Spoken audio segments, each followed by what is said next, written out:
Баршаларыңызға ассалаумалейкум. Бүгінгі видеода орамалды қыздардың шаш күтімі туралы айтқым келеді. Орамалды қыздардың шаш күтімі сәл ерекше және де күшті талап етеді.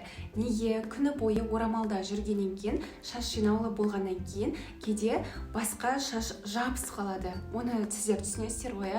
Ол өте қиын, тіпті шашты жуғаннан кейін де сол қалыпта тұра беретін болды. Менің өз басымнан өтті. Тек шампуньмен жуып жүретін едім. Шашым өзінің бұрынғы көлемін жоғалтып алды. Тіп-тіке болып қалды да, басыма жабысып, жусам да сондай болып қалды.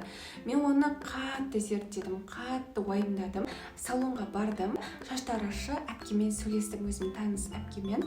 Сол айтты, сен шашыңды немен жуасың еді? Тек шампуньмен, ол шампуньның құрамында бальзам да бар, кондиционер де бар деп айттым. Сол кезде ол айтты, ол өте аз мөлшерде болады. Мөлшері жетпегендіктен шаш өзінің көлемін жоғалтады деді. Бірақ сен бальзам, кондиционерден гөрі шашыңа маска қолдан деді. Қолданасың ба деді. Мен жоқ, қолданбаймын дедім.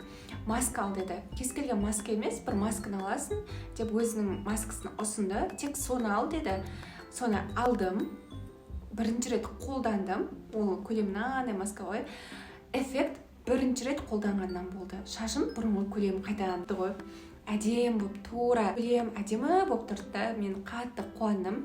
Одан кейін екінші кеңес, шаштың осындай әдем болып тұру үшін тарақ, яғни шашты тараған кезде массажды қозғалыспен тараған дұрыс. Яғни тек қана бір бағытта емес, мына кері бағытта, мына бағытта, мына бағытта тарап, басқа үнемі массаж істеп тұру өте пайдалы.